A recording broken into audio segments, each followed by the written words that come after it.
बिहार राज्य के मिथिला क्षेत्र में एक बहुत ही पुण्य भूमि है, उसका नाम है पुनौरा। पुनौरा अपभ्रंश शब्द है,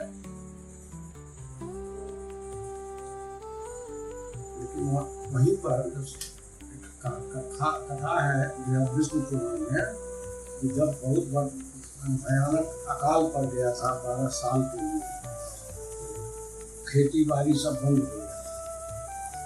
तो वहाँ पर ऋषि मुनि वगैरह सबके साथ विमर्श के बाद जनक राज्य जो उस समय राजा मिथिला के, उनको उन्होंने बताया कि आप ऐसा कीजिए कि आप अपने से हल थोड़ा सा जोतिए, तो सारा जो कष्ट है वो दूर हो जाएगा आपके राज्य का।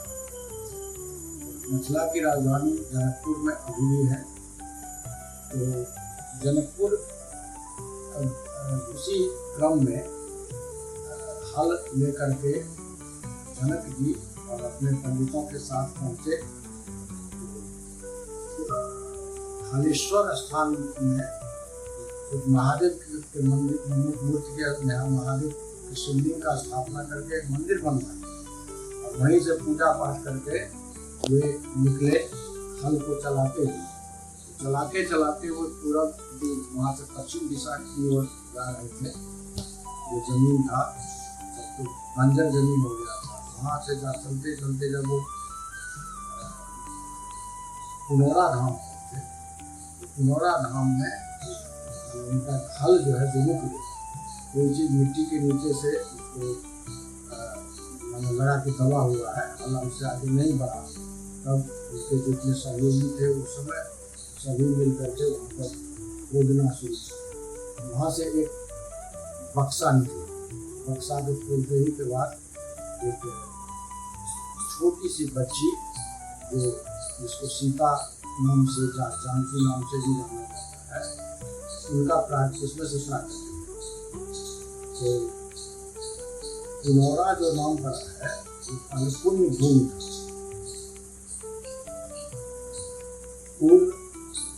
पुनौरा जो है उसका अपभ्रंश पुण्य भूमि था, तो भूमि पुण्य हो गया और वहाँ पर उनका हुआ था प्राकट्य। और इसकी दूरी जो बृहद विष्णु पुराण में लिखा हुआ है, जितना दूरी बताया गया है जनकपुर से, तो सब दूरी जो है प्रेजेंट में भी वही डिस्टेंस है सब जगह। जैसे कि जनकपुर से हरिहरनाथ, दक्षिण विंध्यास्थान, जलेश्वरनाथ, उत्तर धनुषा, ये सब 10 किलोमीटर बताता है बृहद विष्णु पुराण। और जलेश्वरनाथ से 24 मील दूरी पर पुनौरा धाम, जहाँ हलेष्ठी या हलकर्षण यज्ञ से उनका हुआ था। और यज्ञ भूमि के बारे में बृहद विष्णु पुराण कहता है कि यज्ञ भूमि विशुद्धर्थं कर्षतो मांगलेन में सीता मुखात समुत्पन्ना कन्या शुभ लक्षण। अर्थात यज्ञ भूमि की शुद्धि है तो हल जोतने के क्रम में शुभ लक्षणों से युक्त कन्या सीता उत्पन्न हुई। इसका वर्णन अध्यात्म रामायण में है। इसके अलावे भी इसकी महत्ता और भी है कि सीतामढ़ी शहर से 1.5 किलोमीटर दक्षिण पश्चिम दिशा में यह अवस्थित है। और सीतामढ़ी शहर में भी जानकी स्थान से मंदिर है, लेकिन जनश्रुति है कि सीता जी के धराधाम पर अवतरित होते ही आकाश मेघाच्छन्न हो गया और मूसलाधार वर्षा प्रारंभ हो गई, जिससे प्रजा का दुष्टकाल कष्ट तो मिट गया, परंतु नवजात सीता की रक्षा की समस्या राजा जनक के समक्ष आ गई। सत्यजात सीता की रक्षा है तो एक मड़ई का निर्माण राजाज्ञा से तत्काल किया गया है और वर्षा तक के लिए सीता को उसी में रखा गया। जब वर्षा बंद हो गया 1 सप्ताह के बाद, तो फिर सीता को वहां से लाकर सभी लोग ले गए जनकपुर राजा जी जनक जी, तो सीतामढ़ी जो है इसीलिए उसका नाम था, उस जिला का, जगह का। ये बहुत ही पुण्य। उसके बाद सीता जी जब रामचंद्र जी से शादी होने के बाद जब वो विराजमान से आ रही थी तो रास्ते में एक काकड़ का झुंड था, बहुत बड़ा, एक ही पेड़ था, बहुत जगह था, ठंडा था। तो वहाँ पर सीता जी के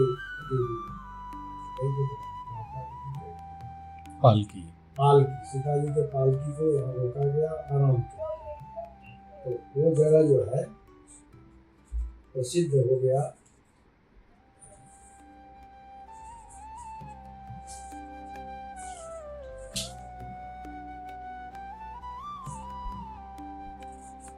उसके अलावे बहुत सारे चारों ओर सीतामढ़ी के बहुत सारे देव स्थल हैं और वो सब पुराने हैं। हाल में भारत सरकार के राज्य सरकार के सौजन्य से 8 अगस्त 2026 में वहाँ पर मंदिर का शिलान्यास हुआ है, बृहद मंदिर बनेगा और वो मंदिर भी हमारा नाम का, उसका नक्शा और उसका सारा चीज जो है वो जो अयोध्या में जो बना है उसी तरह का वो है। वहाँ पर कुछ गांव हैं जो जन श्रुति जो कहता है उसके अनुसार से सीतामढ़ी में रीगा जगह है। वो जनश्रुति ये है कि रीगा में ऋग्वेद की पढ़ाई होती थी, इसीलिए उसका नाम रीगा। उसके बाद एक अथरी है, अथर्ववेद की पढ़ाई वहाँ पर होती थी। एक जो है यजुआर है, वहाँ यजुर्वेद की पढ़ाई होती थी। और एक इस तरह वो बहुत ही पुण्य स्थल, पूरा जिला ही पुण्य स्थल के रूप में चिन्हित।